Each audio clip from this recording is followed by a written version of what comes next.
Assalomu alaykum. Dunyoning har qaysi joylaridagi omoq, suyimli kichik do'stlar, yaxshimisizlar? Bugun o'qiydigan kitobimizning ismi Biz sana amroq Douglas. Quyosh sehi nurini kang zaminga cho'chqan bugungidek kunda do'stim bilan toza bir o'ynab kelsam bo'lg'udek, deb o'ylabdi Douglas.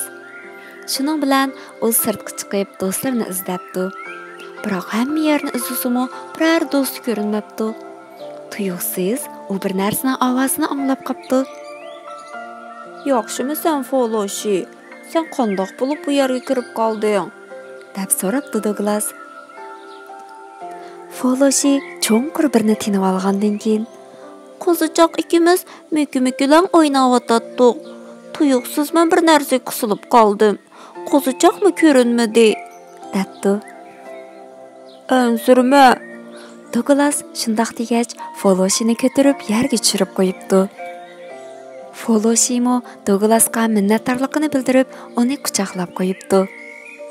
"Sen menga qo'zichoqni tepishib bera olasanmi?" debdi Foloshi burnini tortib turib. "Chatoq yo'q", debdi Douglas. Shuning bilan ular xushal-xuramalda oldi qarab mengibdi.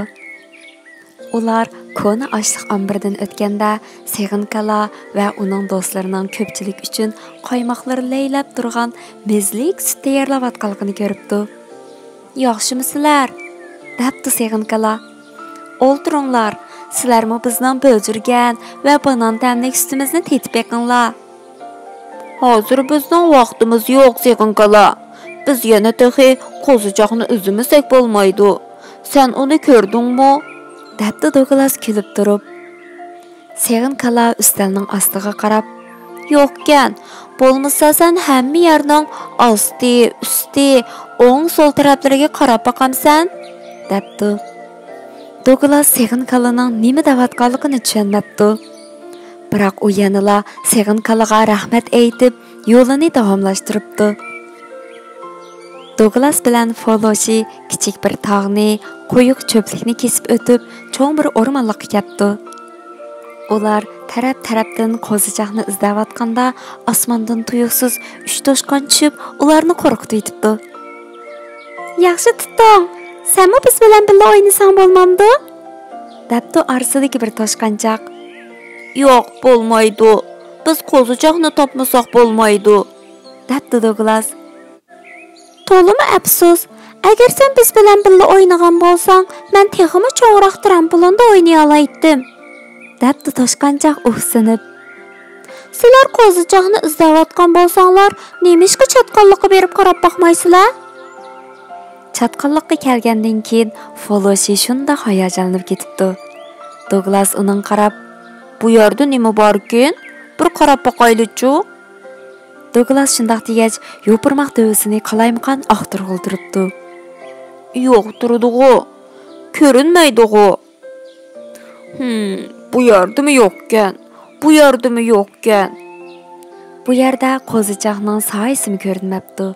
Tuyuqsiz Foloshi chiqirgan peti qichishga tamshilibdi. Douglas nimish bo'lganini bilolmay, ko'zlarini yo'g'on ochgan peti qarab qopdi. "Seni tepib oldik, qo'zichoq", debdi Foloshi vaqirab. Douglas kulib turib, "Yaxshi do'stlar, hamon birga bo'ladi", debdi. Ikki qo'zichoq qo'l tutishganicha ketib qopti. Douglas qo'lini pulanishtirib, ular bilan xo'shlashgandan keyin, "Meningmi biror yaqin do'stim bo'lgan bo'lsa, ha?" deb uhsinibdi. Uning yanada turgan bir qiyirmish gapiloq Douglasning ko'ngil so'zini anglab qopti. Douglas o'zining nimishqa buncha azoblanganligini bilolmabdi. U jimjit o'ltirib, xiyol surishga boshlabdi. U endi uyga qaytay deb turishiga uning keynidan shir-shir qilgan ovoz anglanibdi. Aslida ko'pchilikning hammasi kelgan ekan. "Biz sening do'stga muhtoj ekanligingni angladik", debdi toshqanchoq. "Shunga biz hammamiz sen bilan do'stlashg'ili keldik." Bu vaqtda Douglas o'zining to'limi ahmoqlik qilganligini his qildi. "Shundoq, biz hammaylar do'st." Ko'pchilik birlikda varqirabdi. "Biz sana amroq Douglas." Douglas xushalligida kulib turib, "Men sizlarga amroq" debdi. Kichik do'stlar, bu umoq kitibimizning oxirida do'stinglar Douglas, Foloshi va toshqanchoqlar sizlarga o'zlarining yana nimalarga amroqligini aytib beribdi. Masalan, Foloshi, "Men iznik taqashga amroq, yana patqoq o'ynashga amroq, sakrab o'ynashga amroq, dek yaqin do'stimga bek amroq. Hammadan bek amroq bo'lganim kitob" debdi. Douglas bo'lsa, "Men opamga amroq, dek dodamga bek amroq" debdi. Toshqanchoq bo'lsa, "Men rasm chizishga amroq, yana xonqiz tutib o'ynashga amroq. Mushunchaliklar" debdi. Undaqda kichik do'stlar, sizlar nimaga amroq? Bo'ldi, amsa kelar sonni ko'rishgacha omon bo'linglar. Allohga omonat.